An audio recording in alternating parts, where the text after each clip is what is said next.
Welcome to the NSCHBC Edge Podcast, leading the way in the business of medicine. Now here's your host, Terry Fletcher.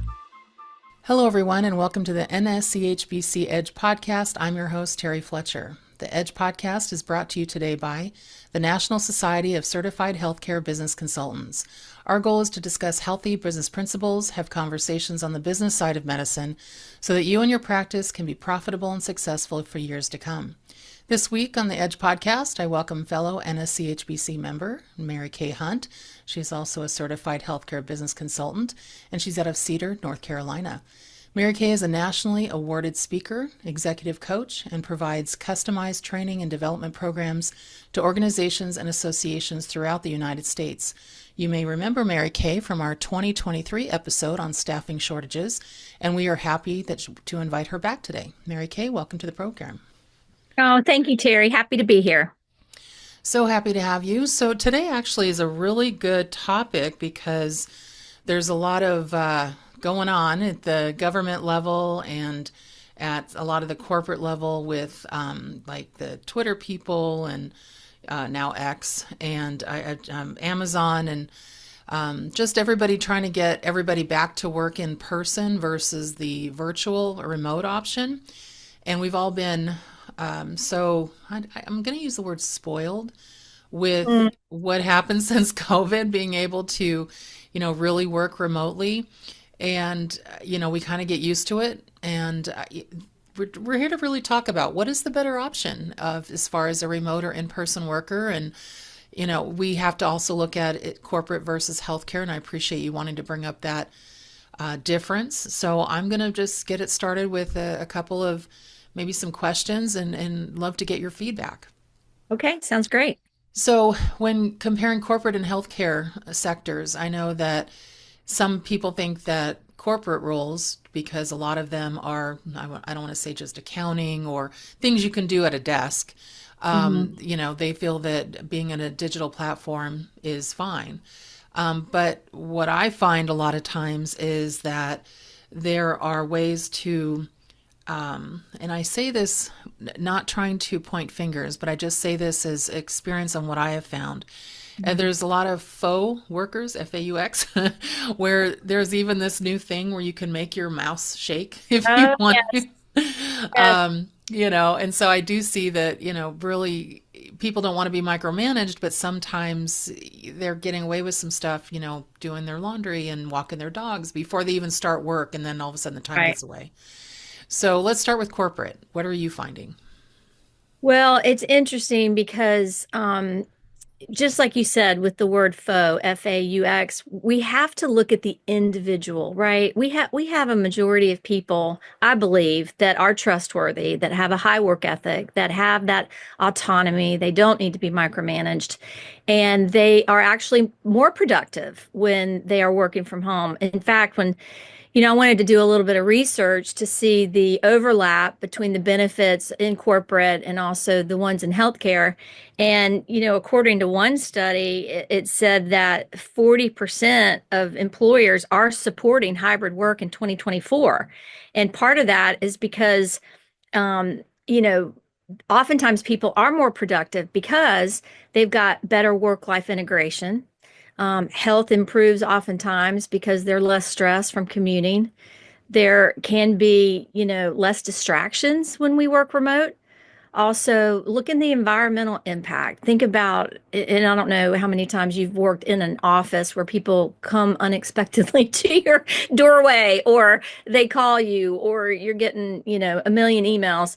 And, we get the emails when we're working remote as well, but there are some benefits to working remote.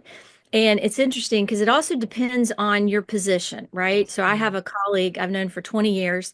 She just started this week with a hospice organization, and she'll be seeing patients in person, but she'll be doing her admin work remote. I have another coaching client who owns a medical billing company, and she gave her team the option. Every single person that works for her is female. All of them have children. Only 2 don't have children still at home. So she said, who wants to work in the office? Who wants to work from home? And she actually does something else that I don't know anybody that does other than in dentistry. She pays her people for 5 days of work, 5 days a week, but they work 4 days. So Wow. that's a huge plus for her. Her turnover is I think I've been working with her for 2.5 years. I think she's lost one person, and it's because they chose to go in a different direction. But, again, it comes back to the productivity. There's a philosophy too that if, the old model of 8 to 5 is gone, Terry. You Yeah. know, hire people that get the job done. Right. And if they want to work 7 to 9 at night because they want to go to their kids' event, we need to look at that. And in fact, last week at our healthcare convention down in Florida, I talked about the multi-generations in the workforce. And we have to look at even that component too, because some of our different generations need a different environment. And here's some of the overlap with healthcare, which I thought was interesting. When you can work remote, right, it Yeah. can reduce burnout. It can also increase access to care for patients in remote areas. Think about it if a patient could call, right, and they could ask questions. In fact, last year when I had both of my knees replaced 5 weeks apart, I Ugh. was so at ease because I had a nurse's phone number. I had her cell number. I could call her. She was like my aftercare nurse, kind of post-op nurse. And, because I was by myself at the coast and excuse me, and I didn't, I couldn't drive. So I would talk about being sort of isolated. And so just having her number and being able to call her. And the practice was in Greensboro, North Carolina. I lived at the coast and she was based in Wilmington, 45 minutes away. But still, that for me, from a patient experience perspective, was huge. Also, the remote work, it can improve retention and it also occasionally, can reduce healthcare costs because if we're taking better care of ourselves, we're less prone to get sick. The other thing about the patient empowerment piece, which I thought was really interesting, and this came up in our meeting last week in Florida, one of our participants who was a member of our society, his mother was being monitored 24/7. And he's hours away from her. So the peace of mind from a caregiver perspective when you're a family member, that can be huge. And obviously there are certain things in healthcare, Terry, we have to be in You person, have to be right? in person, like nurses, doctors, frontline workers, right? Yeah, yeah. And, but there are opportunities to explore the potential of doing some remote work based on the position. Because the idea is not all healthcare needs are suitable for remote delivery. Part of that patient assessment, you have to be in person. And that's really going to help. And also the telehealth piece, right? I will tell you though, and this is just for everybody, whether you're in corporate or healthcare, if you have a meeting via Zoom, I really want to encourage everybody to be on camera because part of the issue that people were discovering when COVID hit is that they'd have all these remote meetings, but nobody'd be on camera. So collaboration sort of declined. That team cohesiveness somewhat declined. There was a little bit of lower engagement for certain segments. And, you didn't have that interactive camaraderie. And to me, that makes it rich. And the reason I share that is because I was doing 12 session 1 hour webinars for this company, and they had like 64 sites across the United States. And we really encouraged them, hey, when you get on, have your camera on. Let's see you. So when we make it interactive and use the chat box or you unmute and contribute, and it helps them get to know each other. So I'll just throw down a challenge for any of our listeners. If you're in a meeting, be on camera, participate, get Well, engaged. there's also something to that too. And actually, I used to, tell my daughter this when she was an athlete, from the time she was 4, and then she took it into college. And it was kind of an interesting thing because when I would say this, the kids they'd hear me and kind of roll their eyes, but then they would see Summer, my daughter, and Mhm. she was like, no, my mom won't stand for it. And what I mean by that is that she played 4 sports, then 3, then 2, then 1. But she always had to have her hair pulled up, her, shirt tucked in or jersey tucked in if she was playing soccer or softball or basketball, whatever she was playing, or, obviously swimming, she's a different thing. It's a swim cap on.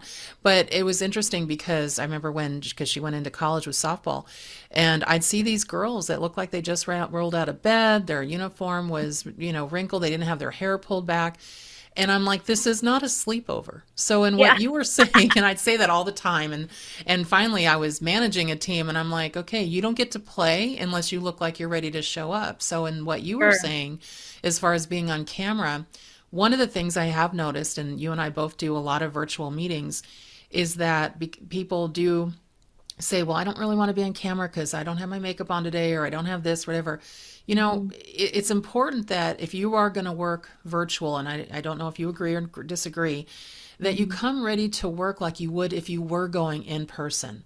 We say that Yes. with telehealth too, that, the one thing that Medicare and third party payers are arguing over is the telehealth experience analogous to an in-person experience? And if Mhm. not, why are we paying you the same? And Right. so, Right. reimbursing the same. And so you take it back to the employee. And if you're still in your pajamas and you haven't showered for a couple days and you can't be on camera because of how you look, or because, you've got an unclean space or an untidy space, that's a problem for me. You have to be Right. ready to go in whatever space that you have cleared for your job and your person, and take pride in your appearance and get on camera. So I don't know how you feel about that, but I just think it makes a difference when you're ready to work. No, it does. And it comes back to professionalism. And, Yes. interestingly, I was thinking about this.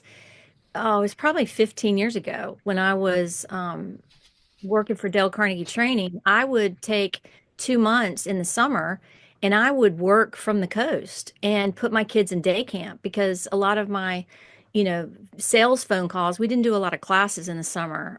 And my healthcare clients I could do on the phone. But when I was teaching and selling for Dale Carnegie, I was working remote 15 years ago and didn't even know it was kind of called that. It was, So you didn't know it was a I thing. was like, hey, I guess I was. But Didn't I know it was a hear thing. Boy, I yeah, wish but people would put their pets in day camp. I'll tell you, sometimes yeah, the amen.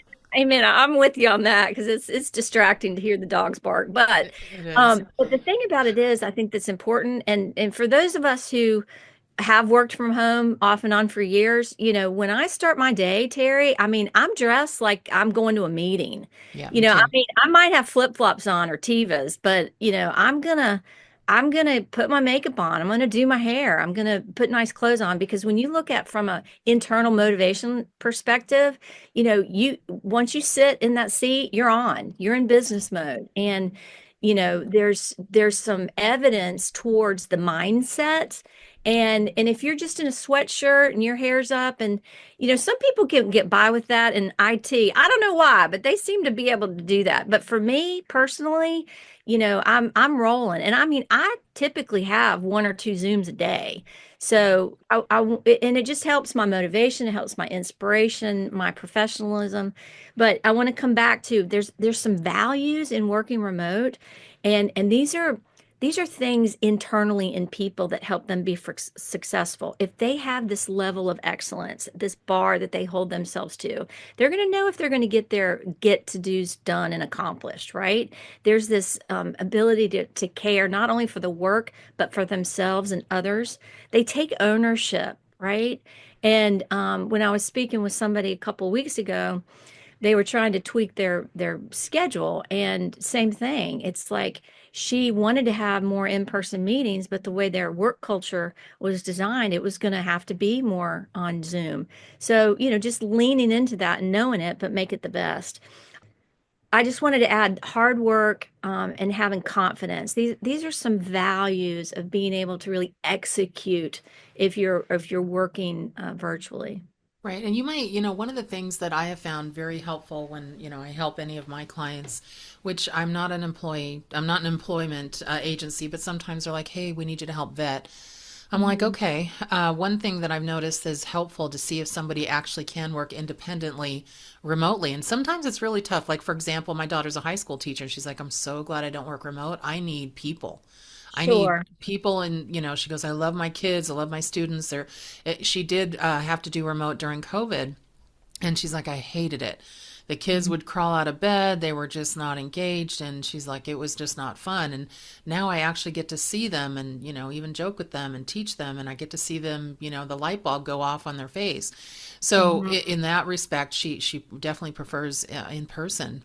But I tell a lot of my clients, first try hybrid. Try to see how they are in person, how they are sitting in a desk or sitting, wherever you have them in the field, at the office, whatever that looks like. And then maybe ease into remote if you're not comfortable either with your workflow or your corporate plan on how you do things, or even the person. You think they're great, because she's a great, in my opinion, I've seen her work. Great teacher. She's had 2 awards already. She's only in her late 20s. And Wow. yeah, she's awesome. But I think when she has to work from home, she feels very isolated. And so Sure. there's a lot of people that can't handle that. And that's not a negative. That's just a personality trait that you want people to be successful. So one thing I would say is ask somebody, what do you need? Do you need to have people around you? Can you work remotely without feeling like you're, on a planet somewhere? I don't think it's for everybody.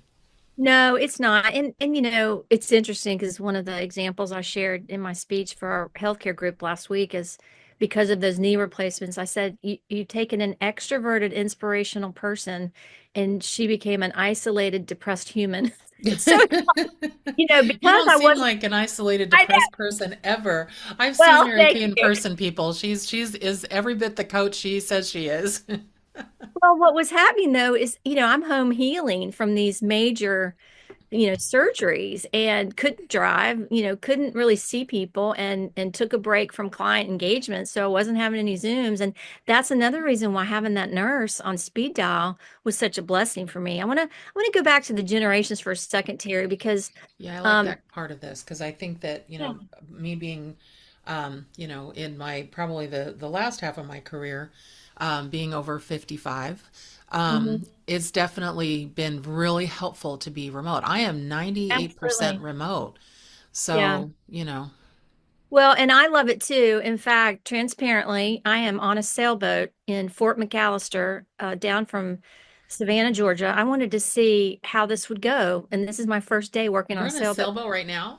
I am in a sailboat right now, That's yes. awesome. I So love I'm it. so excited. I wanted to see how this would work. But in the generation piece that I just mentioned, we have a lot of people like traditionalists, some of the boomers, the CEOs of some organizations, they have they kind of feel like this remote work is a little bit of threat to status quo, right? Because they're used to Yeah, going in the office every single day. right. And there can be a little bit of fear of the unknown and that trust factor, right? If these leaders don't have a lot of trust in their people, they could have some misconceptions. They might have the idea that, their people aren't as productive and aren't getting as much done. But that comes back to perception, right? So if we look at the level, and I call it emotional intelligence, right? Just being responsible, having that personal accountability. But our people are either going to do the job or they're not. That's where we have to have monitoring and some metrics in place. In fact, I was talking to a lady that owns a medical billing company, and when they had to, everybody had to go home because of hybrid, they gave them all a laptop computer. It had the correct security measures in it, and they lowered the number of charges and their work per hour, because there was going to be more work involved with getting into the system and things were going to take longer.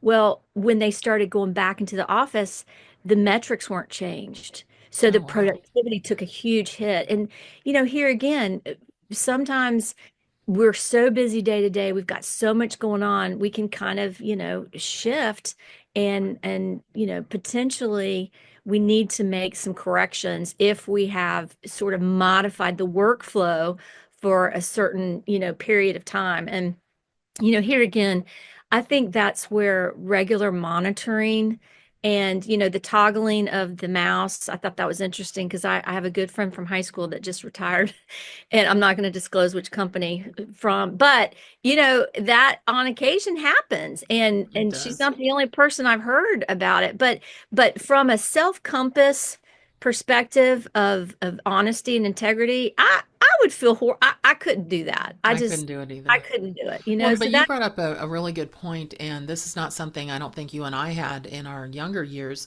If for us, gals that have kids, even the men out there that with kids that you want to go to their game or you want to see something they're doing at school or, whatever, or even take them to the doctor, we had to take time off work. We had to use vacation time or our own sick time, and sometimes we'd get that look, like, right. like we were, I don't know, like a lesser person because we had an outside, responsibilities other than to the corporation or the healthcare company. And one Sure. thing that, like you mentioned, that virtual care does or virtual work does, and this is when we're talking about the quality of life for our listeners, is that just think about somebody who's willing to, take that time. They're going to their kids' game. They're and believe me, kids are so happy when you show up for them. And Absolutely. then they're like, okay, they get dinner for their, family and everything. And after everybody's gone to bed, they're like, hey, I'm going to work for a couple hours. And just they're so happy because they got everything accomplished and now they can get their own work done and still feel accomplished and not letting things slide. And I think if I had that option when my daughter was young, that would have just made things so much easier. Absolutely. And I want to you said quality of life, Terry, and I want to speak to this for a minute because my I have three children. My youngest is a senior at UNC Wilmington. So, I'm thinking when they were all at home, what that was like. And I want to share two kind of best practices that kept me from going insane. One, I would color code my schedule. Okay. So one, my son was in green, the girls were in pink, community service was yellow, my Coach MK business was blue, and then I had a side business. I had a newsletter for a neighborhood, and that was in red. Now I share that because I would block schedule on my calendar. And at the end of the week, if my calendar had too much yellow from an entrepreneur's, viewpoint, that meant I was volunteering and giving away too much of my time, right? The children won't eat, the house Right, couldn't get exactly. done. So I share that because I had a huge aha at my son's baseball game. I missed one of his best plays he's ever had because I was on my phone. I know. And that was a huge gut check for me. And I I thought, was used to okay, travel with my business. I traveled 200 days a year for 20 years, and it was during my daughter's formative years. Now, I feel like I was there for every moment I could be. We had sure, au pairs that came in, they were on a year contract. And also, obviously, her dad was a big help. My husband was a big help. But I remember being in Texas with my brother teaching a conference that week. And this is before we had, video, FaceTime and all that. So I think right. it was, 20 years ago. And she's, 9 years old and she's up to bat and she hits her first home run. And I'm in Texas and all I could do is hear it because it was just a phone call. It wasn't a Oh, video. And it was just, it made me cry. And my brother felt so bad for me. And it was after my webinar or my seminar, sorry. But I just wasn't there, and I was there for I would say 80% of everything she did, but sure, it was really hard. And that's, parents who travel for their job. There's no way around that. But right. it really is interesting when you have the option for any kind of virtual. And again, for our listeners, we're not saying that in person is not good or virtual is better. We're saying that even a mix can really help production. And I truly believe in hybrid for many, Sure. many jobs, whether it be corporate or healthcare, giving people at least once a week option to do their administrative work from home if it's a possibility. And I just think a lot of people would be a lot happier knowing that their work administrative can be done at home where they can also get some other things done or be there for their family, and it's not also encroaching on their weekend time. But there's one thing I wanted you to discuss, especially in your capacity as not just a professional who coaches up businesses, but also really develops programs for the most positive and successful outcomes for employees. How do you instruct or guide corporations or even healthcare practices that have the remote workers where they think that they can encroach on after hours time? Well, I think it depends if the boundary has been set that there's not after five contact, then that's one thing. But if the parameter has been set that after five contact is okay, that's something different. For example, um, I used to work with a dental consultant, and she would allow the dentist to call her Sundays, and she'd be on the phone all day on Sundays. And I'm like, and this was 20 some years ago. And I said, well, you've given these dentists permission to call you. Yeah. So if you're going to answer the phone, then you're making yourself available. So I think it really depends on the situation. I know that oftentimes, occasionally I'll have people do contract work for me or admin or whatnot. And I tell them, look, if I email you or text you after 5 o'clock, it's just because I don't want to forget. I'm not expecting a I do the response. exact same thing. I'm like, after Yeah. this time, just answer it the next day unless I put on there it's emergency or something. But yeah, for the Yeah. most part, I do the same. But here again, my coaching client that has the medical billing company, when I first started working with her, she was taking her computer home every single night. And now Fridays, she's the one that her team works Monday through Thursday. And so Fridays would be a great day for her because she's in the office by herself and could get a lot done. So I threw down a challenge that she take Wednesday afternoon off to be with her grandkids. And she has done it for a full year.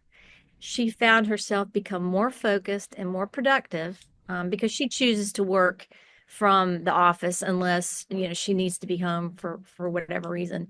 And so Friday, really, she pounds out a lot of work. She can almost get twice as much done because nobody's there, less interruptions, right? Right. So again, I think after hours, it just depends on the situation. If you let people know, hey, I'm going to be after hours Wednesday 7 to 9, or I'll be working remote these hours. And I think customization per organization, per practice is important. What I don't want to see is people getting jealous or upset because so and so gets privileged to work remote or virtually or whatever. But it comes back down to the individual scenario. My sister was a hospice nurse, and some of the things that she would do remote, some of the things she'd be on site. It was a hybrid, kind of like what you said. But one stat that I found, it said those who are given the chance to work remotely are 20% happier. Yeah. So it can't hurt to try. But from a team perspective, like you said, I don't want the team dynamic to lose its emphasis and power because we're not coming together as a team. That to me, even if it's virtually, we need to have team meetings, team huddles, team, trainings or regular intervals of connection. Right. And I think also one of the things that would be helpful, and just again to our listeners, you mentioned something about generational. I had a couple of recent subcontractors. Do not shy away from people who are over 40, over 50, over 60 even. Oh my gosh, not just the experience, but remember that age group, most of their kids are grown, most of their, I know, for example, my husband, who's 10 years older than me, he golfs two or three times a week. He's gone. He rides with his church group on Tuesday mornings, and I work a lot. And so, but we also have different sleep cycles. So I could be wide awake at 4 a.m. and Sure. be like, I need to get on the computer and get some work done. And I'm quiet. I have my own office. And so I think that it's interesting because a lot of people don't recognize that, and they're always looking for the next millennial or younger person for that 10-year role. You really want to embrace every age group for what works for your company, but I would not shy away from the older worker as well, because you'd be surprised how much work those older workers get done. It's amazing to me. I mean, the production is really high, and they're also willing to work different hours because it fits into their schedule better. So, Absolutely. some are very early risers, some are really, just don't go to sleep till later, and middle of the day they like to, go. I don't want to say, this is going to sound rude, but they're going to go play bingo. No, they're going to go, maybe meet their friends for breakfast, or, take a Sure. long walk with, whatever. So, Well, and the knowledge base that I call them seasoned team. yes, that's what we are, Mary Kay. We're seasoned. Yeah, I we're like that seasoned. word. Thank you. Well, and the theme that I'm sharing with you, let's be the architect of our life, right? Personally and professionally. And if, every time there's a new year, it's a new beginning, it's a new opportunity to do things differently. And, I know that, again, sometimes we don't have the option, we have to be in person. But, there can be an opportunity maybe to explore some flexibility and doing things differently. Because ultimately, I shared this, I taught a leadership retreat for GE Aerospace on Monday. And I told him, I said, look, I said, sometimes we're with our work family more than we're with our real family. So let's come in, let's make sure that we're 80% in joy in everything that we're doing each day. And, there's going to be 20% of the challenge, the stuff that we might not really have full joy in, but that's just part of business. And same thing with healthcare. There could be things that, we're on fire for and we love, and we need to make sure that we're doing whatever we can to stay in our passion zone, our purpose zone. Because I really want, at this stage in the game, if I've got 10 years left to continue to work, I want to design it so that I can be my best. And if I'm my best, then I have an opportunity to be the best for my clients. And Simon Sinek has a great speech on YouTube, and it says 2025, make it the year where you put yourself first. And he shares it not from a selfish perspective, but it's from a perspective of develop yourself interpersonally, develop yourself in your leadership, your emotional intelligence, your physical, spiritual. I add the spiritual as a former chaplain, but make yourself a priority. And then when you do that, you can be a better influence for your team. And if we're not talking to our team members and finding out what they need, we used to, the leaders, we would round in the hospital. Well, I don't care if you're in corporate or healthcare. We need to round with our people. We need to be asking them what's working, what's not working, what's missing. If we could change anything about your work environment, what would it be? What would you like to see? Because those open communication channels, that transparency, that can help us map out a trajectory of where we need to head for the future to just make ourselves more strategic, more competitive, more successful. It's more rewarding. Sorry, I get a little excited when I talk about. No, I love it. No, that's great. And I think that's a great way to wrap up our session today. So we would like to thank Merikay for being on the Edge podcast today. Your wealth of knowledge on this topic is just so important for our listeners right now. So thank you for being here. Oh, you're welcome, Terry. Blessings, and make it a great day. To contact Merikay directly, go to nschbc.org website and click on Find a Consultant tab and type in Merikay, Merikay in the first name, and you will have her contact information. You can also go to coachmk.com and find her website. Also, a reminder, the NSCHBC website offers monthly free webinars on a variety of topics, as well as a quarterly Medicare update webinar. Our next Medicare webinar is Wednesday, March 12th. You don't want to miss it. For all educational offerings, go to nschbc.org and click on Upcoming Education tab. That's it for us today, everyone. Please join me next month, where I fly solo and discuss dental versus medical services and reporting and making sure the coding, billing, and reporting compliance. So everyone, make it a great day, a great rest of your month, and thank you for listening to the NSCHBC Edge award-winning podcast. I am Terry Fletcher. Thank you for listening to the NSCHBC Edge Podcast. Join us on the second Tuesday of each month as our consultants tackle the complexities of navigating the business of medicine. You can reach us on the web at nschbc.org, the National Society of Certified Healthcare Business Consultants.